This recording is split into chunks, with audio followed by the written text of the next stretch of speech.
Welcome to the Human Capital Innovations Podcast, your go-to source for personal, professional, and organizational growth and development.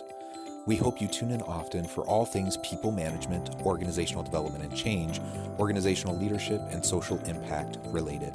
Maximize your personal and organizational potential with Human Capital Innovations Podcast.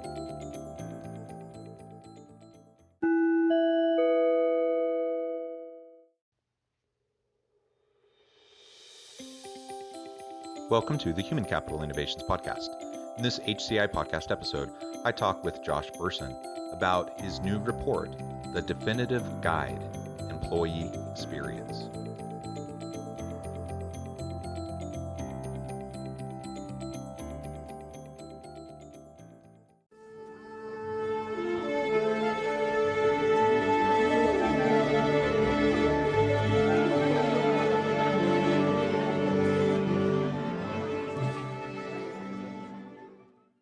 Josh Bersin, welcome back to the Human Capital Innovations Podcast.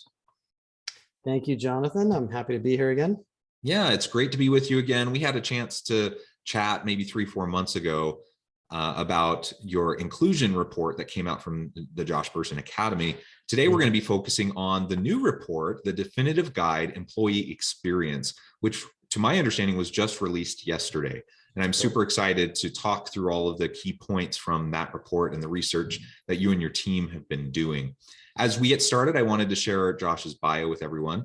Josh Bersin founded Bersin and Associates in 2001 to provide research and advisory services focused on corporate learning. He expanded the company's coverage to encompass HR, talent management, talent acquisition, and leadership, and became a recognized expert in the talent market. Bersin sold the company to Deloitte in 2012 and was a partner in Bersin by Deloitte up until 2018. In 2019, Bersin founded the Josh Bersin Academy, professional development academy, which has become the home for HR. In 2020, he put together a team of analysts and advisors who are now working with him to support and guide HR organizations from around the world.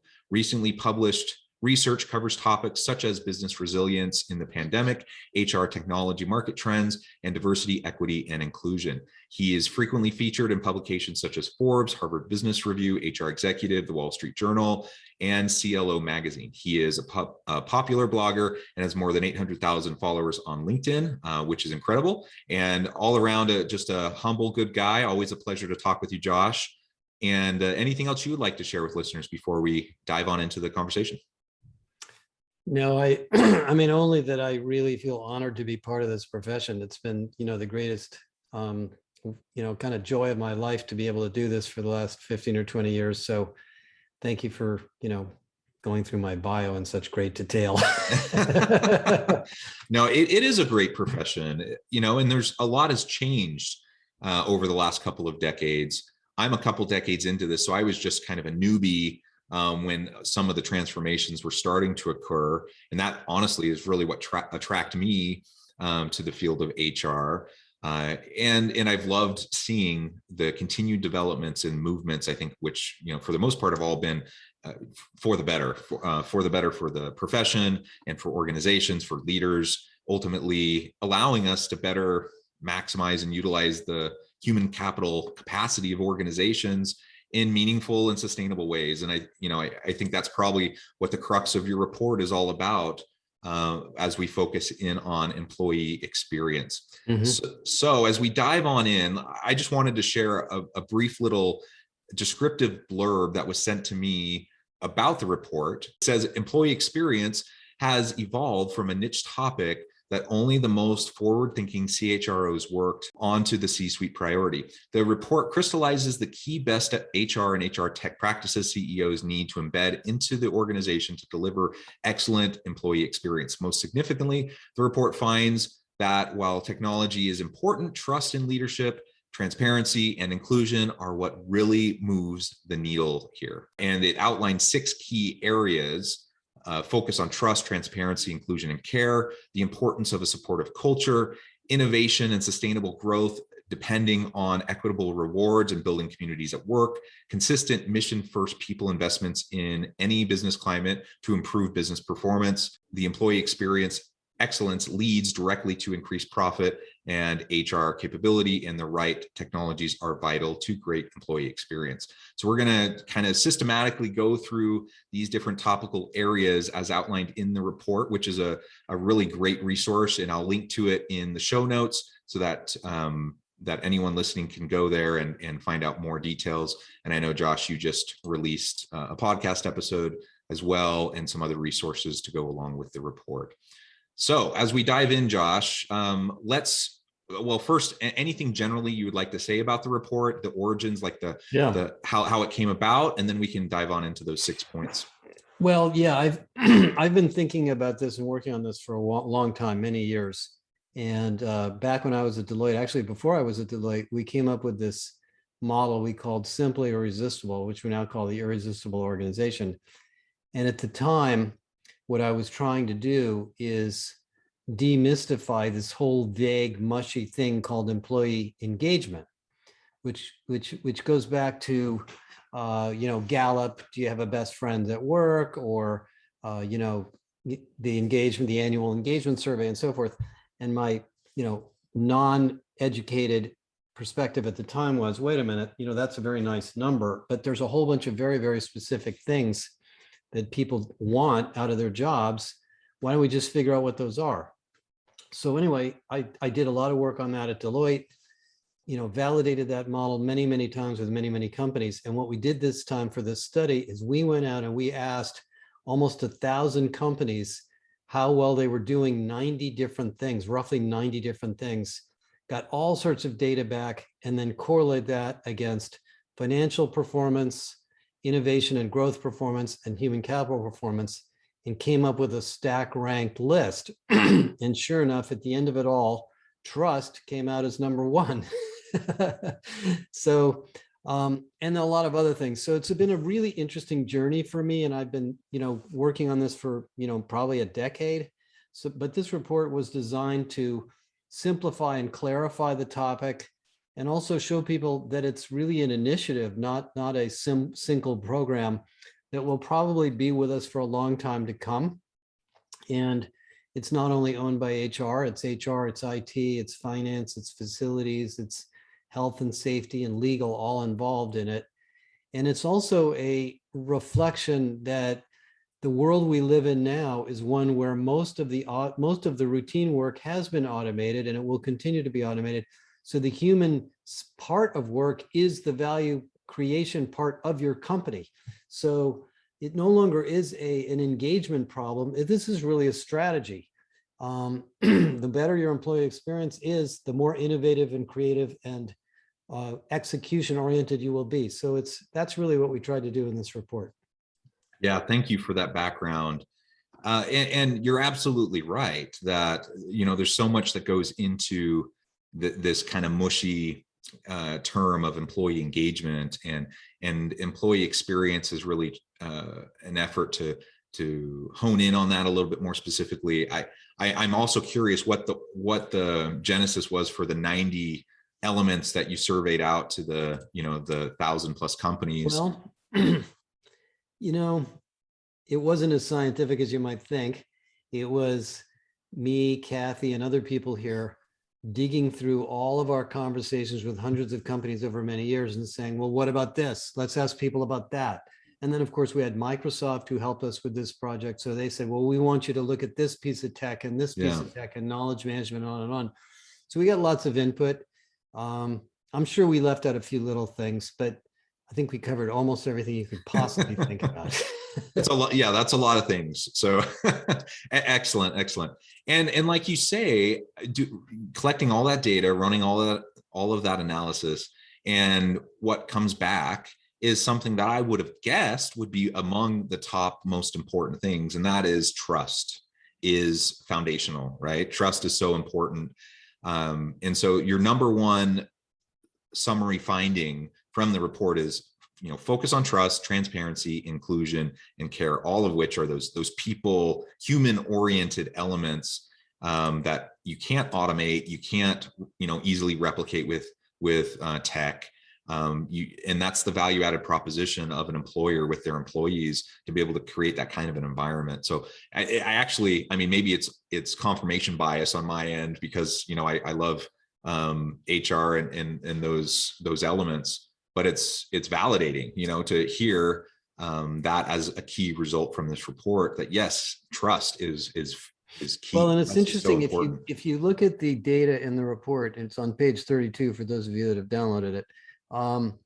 There's slightly different priorities if you look at financial outcomes, people outcomes, or innovation outcomes. Not that different, but a little bit different. But the way I interpret the findings is, if you think about it this way, every person wakes up in the morning and has X amount of energy, depending on how well they slept, and says, I'm going to bring it to work. And so there's a little mental calculation that goes on, is how excited am I about this, or am I dragging myself in? Am I looking forward to this, or am I dreading it? And, you know, the fact that they have a great IT department doesn't really affect that. It may get in the way of it, but really jazzes you up about work is saying, oh my God, I love this company. I'm doing something that really means something to me. I'm helping society. I'm helping make a bunch of money for people, or I'm making a bunch of money for myself because of the great work I'm doing.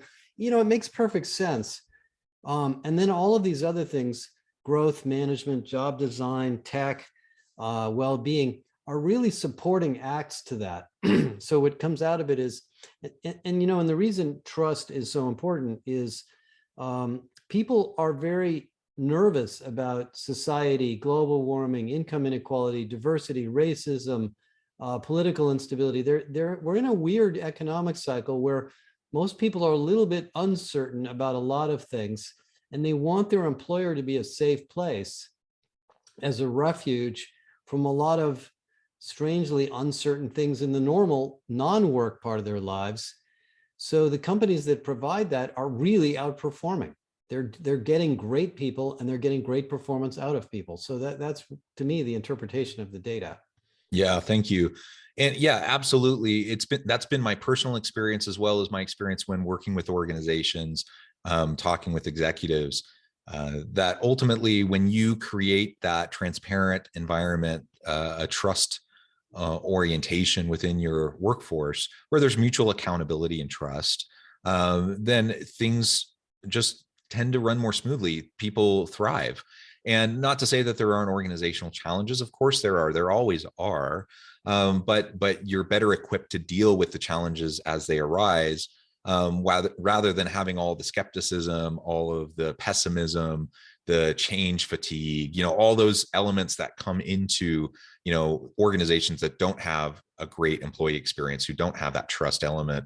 You know, they have to wade through those murky waters continually, because that trust isn't there. I can think of one particular organization that I worked with recently, and they had seen, over the course of a 5-year period, they'd done an annual engagement survey, which included a whole bunch of things. But one of the elements was trust, and a scale of trust, a variety of different elements. But one of the elements of the trust was that the executive team would listen to the feedback and input from lower levels, and actually do, you know, when they're going to act on it, they'll actually do what they say. And the trust had like plummeted. It had gone down like 30 points over a 5-year period. That should be alarming to people, right? And that's not to say, I mean, those are perceptions. So is that the reality? Has the executive team done that poorly in terms of execution? I don't know, but certainly they haven't managed the perceptions well. And there's a lot of discontent amongst the employees and the line workers, and that's a problem. And they're going to have a hard time, you know, retaining their best people. Well, and the other thing that happens is, when you don't have a trusted relationship and you're not listening as an executive or a leader, you're not going to get the best out of people. They're not going to tell you what's wrong. They're not going to tell you what could be done better. They're just going to kind of keep it to themselves. So it's a little bit of a death spiral. That's a great way to put it. It is a death spiral. Absolutely. And so in this first point, focusing on trust and transparency, you also include inclusion and care. And I think that comes back to creating a safe environment, like you mentioned. People want a safe place at work. They want psychological safety. They want physical safety. They want emotional safety. They want at least a certain level of consistency in their experience at work. And when that's not there, and they're dealing with all this other stuff outside of work, it only will increase, the amount of dissonance that they have and the struggles they have just trying to navigate the messiness of life. So if we can, get rid of, if we can, not that everything's always going to be wonderful and perfect and neat and tidy at work, but if we can make things as transparent as possible and show genuine caring and create an open environment of psychological safety, then yeah, people are going to come. They're going to feel more engaged. They're going to feel more committed. They're going to perform better. They're going to be more willing to speak up, so on and so forth. Like all these things start to really come from that. And so I think that's a wonderful focus. And let me add another dimension to why and how that's changed. As I was looking at the data and thinking about all the work we did on DEI, one of the other reasons this is such a big issue is, if I go back to the 70s and the 80s when I entered the workforce, work was about conformity. Let's do what the company wants to do. Let's be what the company wants me to be. Let's wear the clothes that the company wants me to wear. Let's do the job that the company wants me to do. And if I do that and I hang around long enough, the company will take care of me and I'll grow and my career will get better, etc. Now we live in a world of individuality. Everybody wants to be different. Everybody wants to be unique. We have, they told me that in Workday, there are 40 definitions of gender. All the different intersectionalities of diversity. People wear weird hair. They get tattoos. They get, they're trying to express themselves to be different and independent and unique. And some of that's the, Instagram age and so forth. So companies have to suddenly realize that we don't have a bunch of people that conform to these rules and jobs. We have a bunch of individuals who want to be individuals and bring that individuality into the workplace and use it on behalf of the organization. That's a little bit of a different management problem than we used to have 25 years ago. And that's why these practices have come out so high, I think, is the way people feel about their lives and their identities and what they want to bring to work, in this particular, time in society. Yeah, well said. And I feel like we've already kind of addressed this, but the second main point from the report is the importance of a supportive culture, whether it's DE&I related support, psychological safety generally, genuine caring and listening, those sorts of things. Anything else that you would like to say in relation to that second main finding from the report around supportive culture? Well, I think being supportive is much trickier than it seems. A big part of it is listening and paying attention, but you have to, in a sense, segment your workforce like you segment your customer base. In most companies that are growing, there's different segments of customers. There's customers that are, in small companies, big companies, there's rabid fans, there's people just trying your product for the first time. And that's what goes on inside of companies. The needs, so you have to come up with a methodology of creating personas. Now at Bank of America, for example, we have a case study on this in their consumer bank. They tried all sorts of things to improve retention and engagement. And they eventually found that the dimension of segmentation that worked was by tenure. The first year, there's a whole bunch of things you have to learn how to do. In fact, there's the first week, the first year, that are really different from the second and third and fourth year in the consumer bank. So once they figured that out, they designed an EX program that gives people very specific activities and support and training based on their level of tenure. When they get to the second or third year, they get different support and different materials and different design. When they become a manager, it's different again. When they have new families at home or their family grows into their home life, they get a different set of things. So they found that they could segment this consumer part of the bank in that way, and they have huge increase in retention, engagement, and financial performance by doing that. Other companies do it by job role or city or geography. So this isn't a peanut buttering problem where you can say, all right, here's a new program, let's just roll it out to everybody and everybody will be happy. It's unfortunately not that simple. It's a design problem of really applying the right design tools to the right groups. And I don't think you necessarily know what those groups are when you start employee experience discussions, but as you get into it and go after the problems that are the worst, go after the areas where the retention is really a problem or the performance is low, you suddenly realize, aha, there's a sort of a grouping of problems we have here that apply to these people in these situations. And then you can get smarter and smarter at doing this.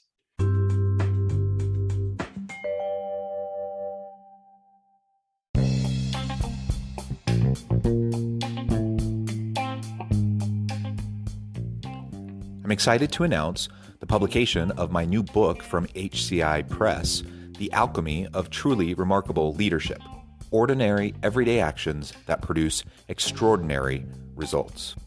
Consider how the nature of work has shifted over the past 50 years. With increased globalization, rapid technological advancement, and the shift in economic composition, the average job of today looks very different than the average job of 50 years ago. What will the jobs and organizations of tomorrow look like?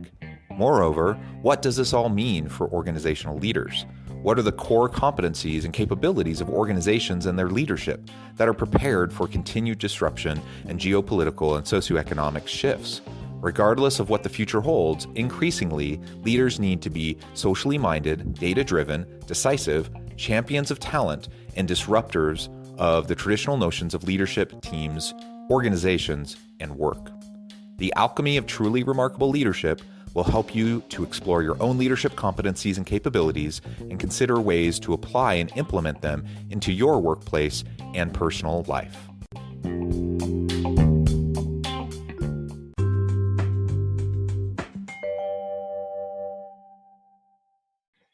Yeah, smarter and smarter and more focused and targeted, right, in the efforts that you take.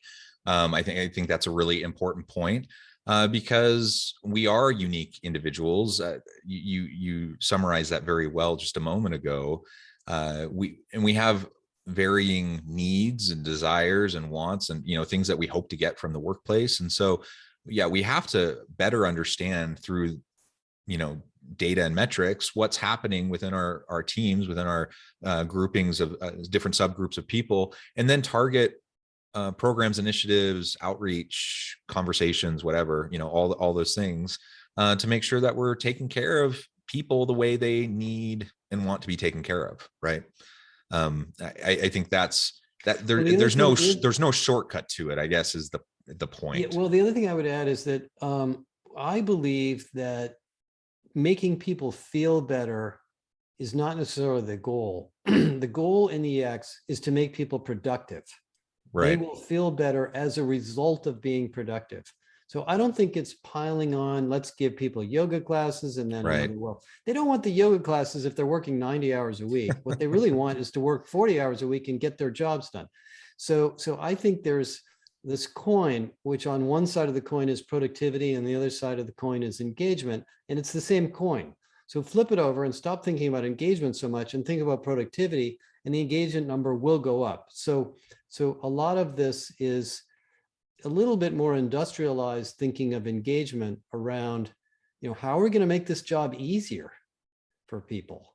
So and break down the barriers and the roadblocks. And, as a leader, I want to pave the way for my people to be able to be productive and successful and be supportive in that way.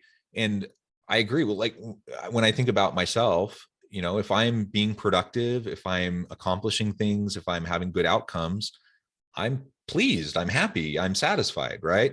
And when I'm not, and I feel like I'm grinding, I'm churning, spinning my wheels, and nothing's happening, I'm putting in long hours and not seeing a whole lot coming from it, then yeah, you start to feel burned out. You start to be frustrated, especially if you perceive that the reason why you're not getting things done is because of some bureaucratic thing or some, a leader standing in your way or something like that. And so we absolutely as leaders can and should be looking for ways to smooth the path, so to speak, and create opportunities for people to just be more productive. And that from that, there will come more energy, more motivation, Right. more engagement, all those things. I think absolutely. Very good. So let's talk now about innovation and sustainable growth. You talk in the report about that being dependent on equitable rewards and building communities at work. Can you speak a little bit more to that?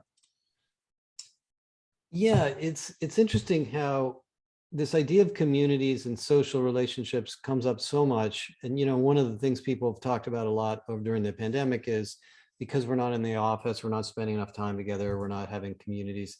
Actually, what I found is the opposite. I think people are more connected electronically than they were before.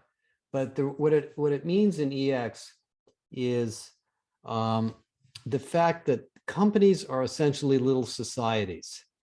And I've worked in a lot of companies and I've observed the different, sort of sociologies of different companies.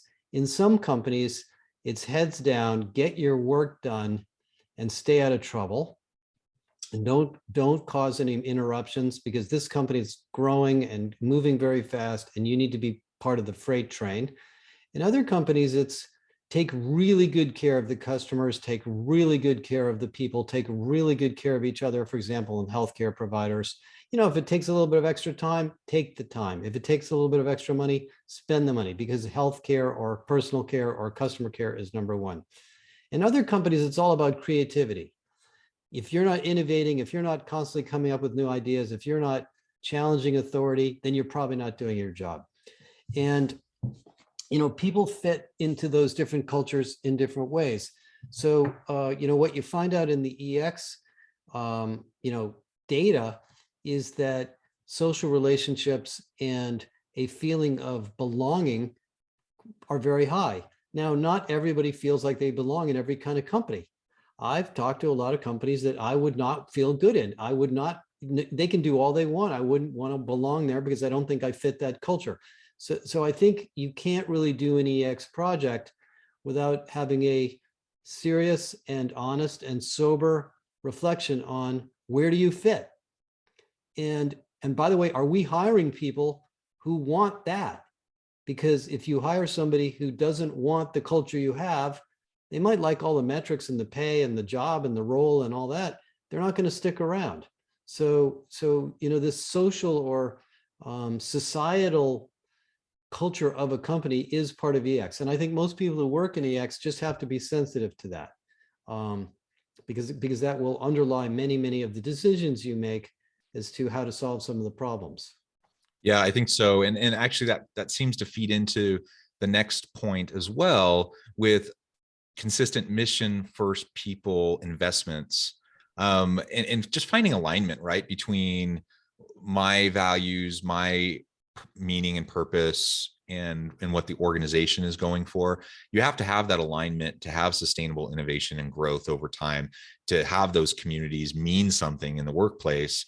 And organizations need to invest, in creating that kind of an environment, a mission first people investment into driving those types of communities and such. What else can and should we be doing as organizations and as leaders to improve that kind of a climate, to improve performance? I think one of the most important things that comes out of this is mission and communications from the very top executives. These days I'm reading an article on Facebook and, getting all these insights into Zuckerberg and Sheryl Sandberg. And what you find out in every single company that's performing well or not performing well is that there's some sort of a message that's coming down from top on, what are we trying to accomplish as a company? What is the bigger problem we're trying to solve besides making money and gaining market share? And for me as a leader, how am I contributing to this? And what is my perception of the people around it? And so, I think, EX projects and EX as an initiative has to be sponsored by the CEO. Now, I don't mean the CEO needs to be involved in all the, gritty details, but the CEO has to have a perspective on, what employee roles they will, must be, what should be the employee role in this mission. Now, the reason that plays so well goes back to the thing we talked about in the very beginning, is that when people feel affiliation with the mission, they have all this extra energy. And if they don't feel affiliation with the mission, they won't work there anyway. And what you see in a lot of companies that tend to slow down or don't perform well is something about the mission became unclear or maybe dysfunctional. And people checked out and they said, I'm still working here, but I don't really like what this company does anymore. And I've been in that situation. I've been in several high growth companies where the mission drifted into something very tactical or very financial. And I saw it and I felt it.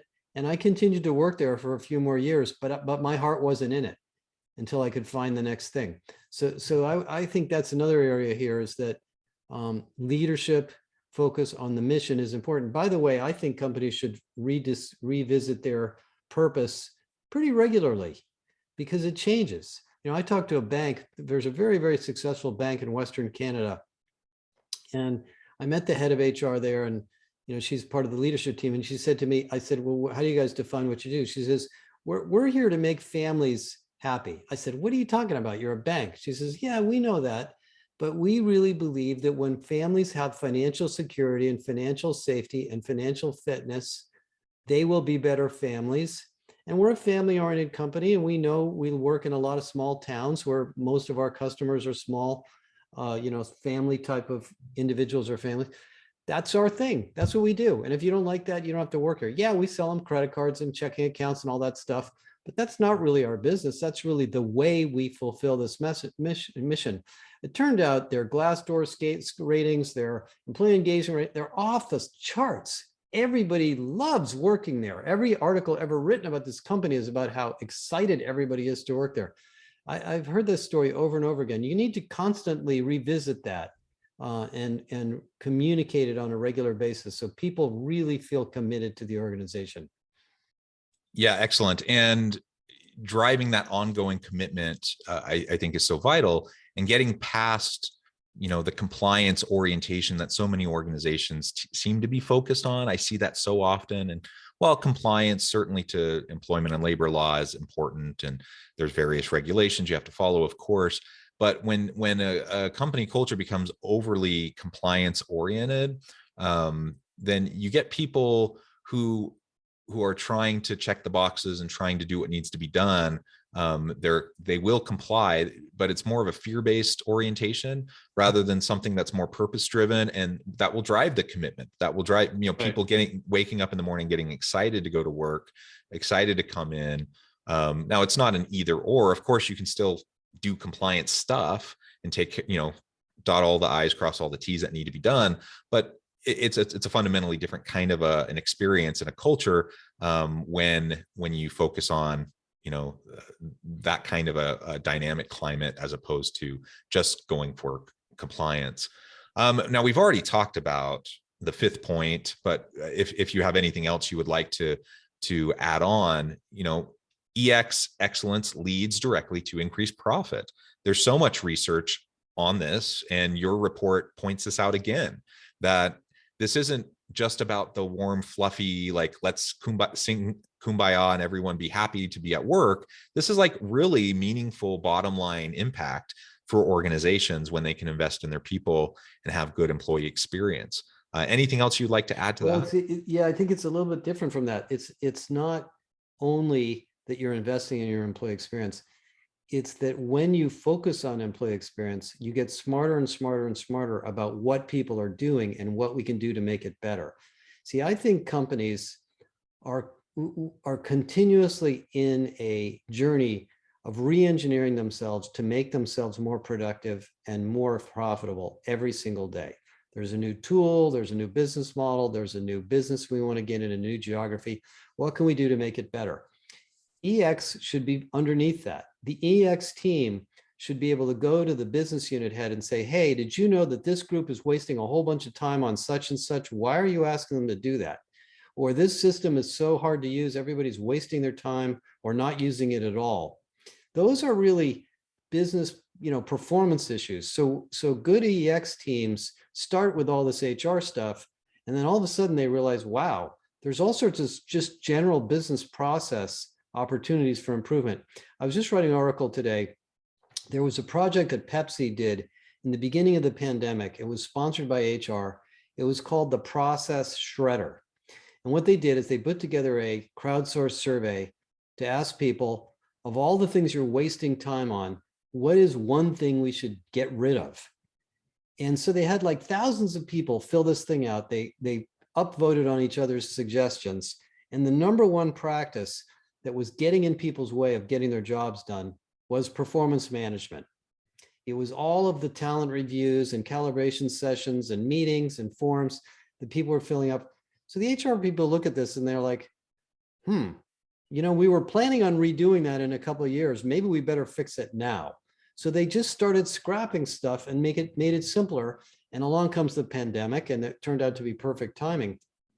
But that wasn't, that was really a business reengineering thing. So I think the EX team needs to be comfortable getting their hands dirty with the way people do their jobs, and then going back to IT and the business team and saying, hey, we found some things here that just are really, really hard for people to do. They're affecting employees, they're affecting customers, they're probably affecting our financial performance. Let's fix it. So it's, I don't know where these projects come from normally. Maybe there's a business reengineering consulting group in the company that runs around and looks for them, but all of a sudden the EX group gets to look at them. Yeah, excellent. And the last key point from your report is that HR capability and the right technologies are vital to great EX. Now, I know I only have you for a couple more minutes, but what is it about HR technology that can be utilized to bring about a greater employee experience? Well, I think HR people, we have a capability model and a capability assessment. I mean, there's a bunch of things in HR that you kind of need to get good at. You need to get good at design thinking. You need to get good at iterative design, because you never solve this in one fell swoop. It's always a constant upgrading process. You need to get good at data and looking at data so you know what aspects of the EX are working well, what aren't, what are the roles and personas where we can affect more, have more impact. You need to get good at, be familiar with digital tools and not intimidated with the fact that maybe we could automate this.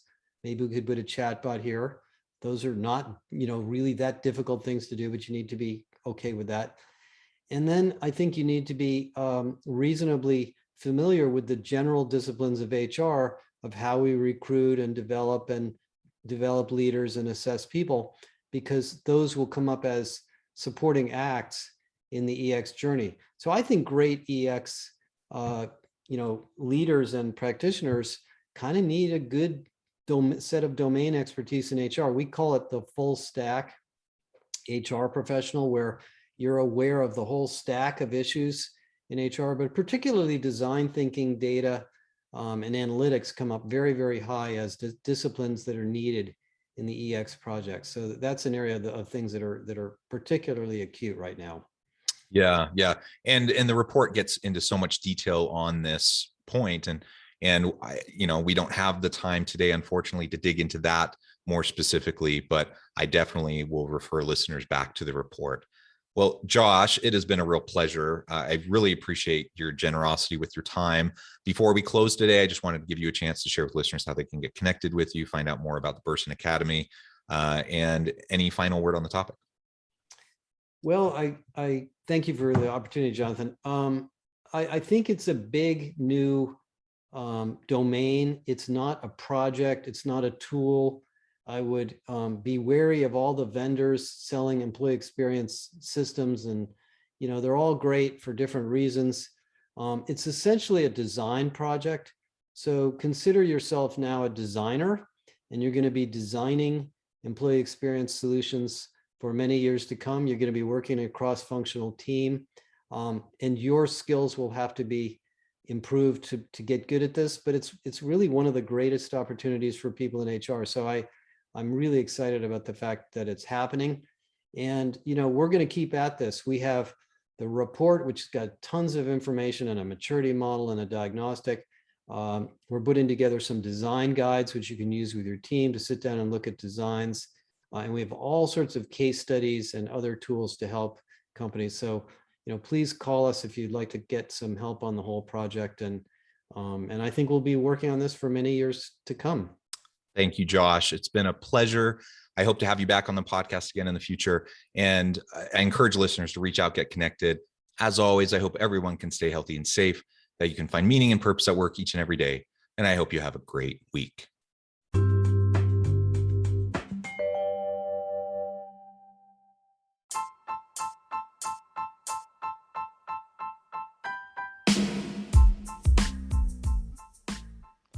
We are excited about the launch of HCI's new magazine, Human Capital Leadership.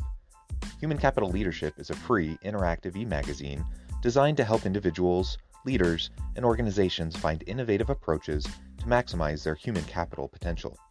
We will be publishing issues quarterly in August, November, February, and May. Check out the first issue and let us know what you think.